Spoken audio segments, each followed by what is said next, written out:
नमस्कार, आप देख रहे हैं एनएमएफ न्यूज। उत्तर प्रदेश में जल्द ही उपचुनाव की तारीखों का ऐलान होने वाला है, लेकिन उससे पहले बीजेपी ने कमर कस ली है। बीजेपी चाहती है कि जो लोकसभा चुनाव में हार मिली है, सीटें कम हुई है, उनका जख्म उपचुनाव की 10 सीटें जीतकर भरा जाए। तो उपचुनाव की 10 सीटों में से 5 सीटें सपा की खाली हुई हैं, जिस पर सपा के विधायक अब सांसद बन चुके हैं। वहीं 3 सीटें बीजेपी की खाली हुई है और एक आरएलडी की और एक सीट निषाद की। तो ऐसे में सबसे अहम सीट जो इस बार है वो है अयोध्या की सीट और मुरादाबाद की सीट और मुजफ्फरनगर की मीरापुर सीट। तो बीजेपी ने अब इन सीटों पर तगड़ा खेल कर दिया, ऐसे कैंडिडेट उतारने की तैयारी कर ली है जो सपा को सीधी टक्कर देंगे और अखिलेश यादव की मुश्किलें बढ़ा देंगे, क्योंकि योगी आदित्यनाथ ये उम्मीदवार सपा में सेंधमारी कर ही खड़ा करना चाहते हैं। तो अभिषेक, जिस तरीके से खबरें आ रही है कि योगी आदित्यनाथ जो मुजफ्फरनगर की सीट खेल कर सकते हैं, तो उससे कहीं ना कहीं अखिलेश यादव की मुश्किलें बढ़ेंगी। देखिए, उपचुनाव कोई बहुत बड़ी चीज नहीं है, सरकार पर कोई फर्क नहीं पड़ने वाला। उत्तर प्रदेश में विधानसभा की सीटों पर उपचुनाव होगा, इससे सरकार पर कोई फर्क नहीं पड़ेगा। लेकिन इससे लाज तो बचानी पड़ेगी ना, जैसे लोकसभा चुनाव का रिजल्ट अभी बुरा रहा। ये जो लाज बचाने वाली बात है ना, ये ना विपक्ष की तरफ से एक नैरेटिव सेट किया गया। जैसे आज भी जो है उपचुनाव के रिजल्ट आए, कुछ राज्यों में जो है इंडिया गठबंधन ने बहुत अच्छा प्रदर्शन किया। बीजेपी 13 सीटों में सिर्फ 2 सीटें जीतने में कामयाब रही। इंडिया गठबंधन जो था वो 10 सीटें जीतने में कामयाब रहा। तो ये एक जनता के भीतर भरने के लिए परसेप्शन बनाया जाता है कि बीजेपी लगातार कमजोर हो रही है। इस बार 240 सीटें बीजेपी ने जीती, 370 पार का नारा दिया था, लेकिन 240 पर वो आकर अटक गई। जो 303 2019 में जीती थी, उनसे भी वो पीछे रह गए 63 सीटें। अब विपक्ष इस बात को इस तरीके से प्रचारित कर रहा है, लगातार बीजेपी कमजोर हो रही है। बीजेपी अगर कमजोर हो रही है तो लोगों के पास क्या विकल्प है? विकल्प है इंडिया गठबंधन। उत्तर प्रदेश की बात करें तो विकल्प है अखिलेश यादव, क्योंकि इस बार बहुत अच्छा प्रदर्शन उन्होंने किया। 37 सीटें जीतकर वो जो है उत्तर प्रदेश की लोकसभा के लिहाज से सबसे बड़ी पार्टी बन गए। लेकिन शबनम, ठीक है, मान लेते हैं ये एक टेस्ट था, असली टेस्ट 2027 में होना है। अब जिस तरीके से मीरापुर की सीट है या फिर आपकी कुंदरकी की सीट है, जहां से जियाउर रहमान जो है अब बर्क साहब के जो पोते थे वो वहां से विधायक थे, लेकिन वो इस बार मुरादाबाद की सीट से लोकसभा का चुनाव लड़े और वो लोकसभा में चले गए, तो वो सीट खाली हो गई।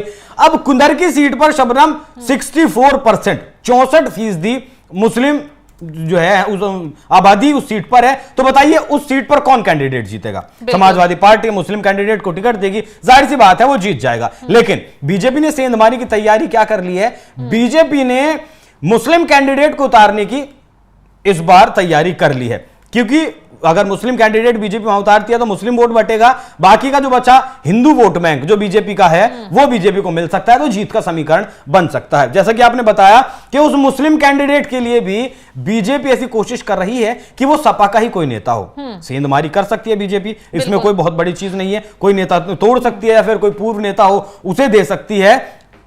अब यहां एक पेच फंसता है सबनम, अगर बीजेपी की किसी मुस्लिम कैंडिडेट को टिकट देगी तो हो सकता है कि बीजेपी के अंदर उत्तर प्रदेश में विरोध पनपे, जो हिंदू नेता है वो इस चीज का विरोध करे। तो यही बीजेपी का जो मास्टर प्लान है वो ये है कि आरएलडी जो इस बार उसकी सहयोगी बनी है जयंत चौधरी की पार्टी, जिससे बिजनौर और आपका बागपत से जिसने जीत दर्ज की है, अब जो मीरापुर की सीट है शबनम वो बिजनौर में आती है, और उस मीरापुर से चंदन सिंह चौहान जो इस बार बिजनौर से सांसद बने हैं वही लड़कर संसद में पहुंचे, उन्हीं की वो सीट है। तो जाहिर सी बात है कि वो सीट कहां रहेगी? वो सीट आरएलडी अपने पास ही रखेगी, और बीजेपी भी इस बात में कोई नानुकुर नहीं करेगी कि हम आपको ये सीट नहीं देंगे।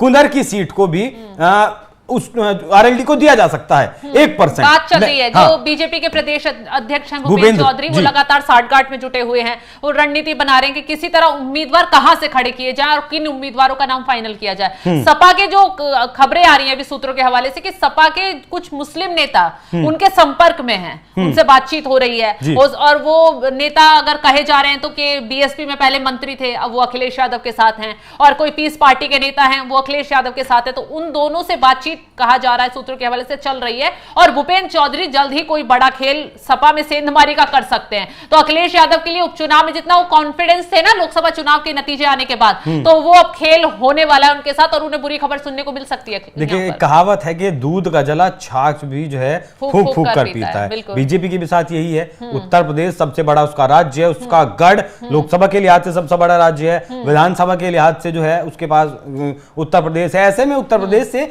ऐसे रिजल्ट आना वाकई में चौंकाने वाले हैं। अब इसीलिए अब जो गोटियां सेट करेगी बीजेपी वो बहुत तरीके से करेगी। जातीय समीकरण को साधना हो, पार्टी के भीतर कुछ विरोध के स्वर ना उठे उसे देखना हो, और सबसे बड़ी बात कि जीत कैसे मिलेगी, जीत कैसे मिलेगी, ये परसेप्शन कैसे तोड़ा जाएगा जो विपक्ष लगातार बनाने की कोशिश कर रहा है कि उत्तर प्रदेश में लगातार बीजेपी कमजोर होती जा रही है। एक चीज और, इसी के साथ एक फैजाबाद की मिल्कीपुर सीट है जो सबसे अहम है, जहां पर लाज बचानी उपचुनाव में योगी आदित्यनाथ के लिए बहुत जरूरी है, और यहां से सपा के अवधेश प्रसाद चुनाव जीते तो यहां बीजेपी ने कमेटी भी गठित कर दी है कि किसी तरह इस सीट को जीत लिया जाए, साम दाम दंड भेद जो भी कुछ अपनाया जाए, मिल्कीपुर जीत लिया जाए। क्योंकि अयोध्या एक ऐसा गढ़ था जहां राम मंदिर के जरिए बीजेपी ने ये मैसेज पहुंचाने की कोशिश की कि जो राम को लाए हम आप उनको लाइएगा, तो लोगों तक ये मैसेज पहुंचाया गया। हालांकि अयोध्या में कहा गया कि वहां लोगों की दुकानें तोड़ी गई, घर तोड़े गए, उसका मुआवजे को लेकर कुछ खेल हुआ जिसकी वजह से जनता नाराज थी,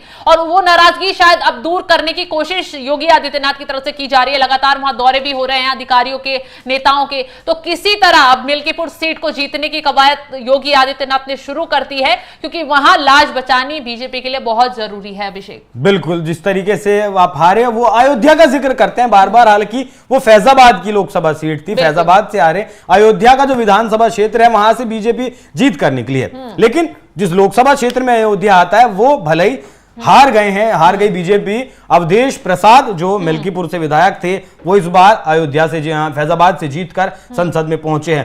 तो यहां भी वही सबनम सेम चीज, उस नैरेटिव को तोड़ने की बीजेपी कोशिश करेगी कि बीजेपी उत्तर प्रदेश में कमजोर नहीं है। बीजेपी ने हिंदुओं का जो वोट बीजेपी को ट्रांसफर नहीं हुआ, वो क्यों नहीं हुआ, उसके पीछे आपने भी बताया कि काम चल रहा है। इस परसेप्शन को, इस कमजोरी को जो बीजेपी के सामने आकर चट्टान की तरह खड़ी हो गई है, उसे शाम दाम दंड भेद अपनाकर कुछ भी कर बीजेपी इस बार जरूर तोड़ना चाहेगी।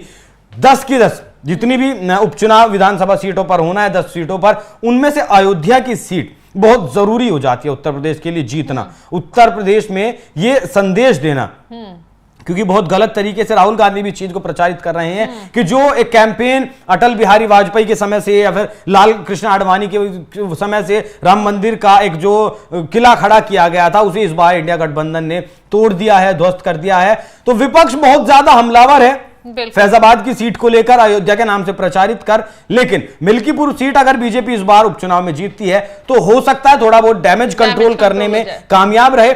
और एक जवाब भी बीजेपी के पास इस सवाल का कि अयोध्या आप हार गए, विपक्ष इस सवाल को करे तो बीजेपी के पास एक जवाब हो कि हम मिल्कीपुर सीट जीत गए। तो फिलहाल उपचुनाव को लेकर उत्तर प्रदेश में जोरों शोरों से सभी पार्टियों ने तैयारी शुरू कर दी है। बीजेपी लगातार बैठकें कर रही है और किसी तरह उपचुनाव की 10 की 10 सीटें वो जीत जाए, इस मेहनत में जुटी हुई है। फिलहाल तमाम खबरों की अपडेट के लिए आप बने रहिए हमारे साथ। नमस्कार। नमस्कार। और कौन सी है?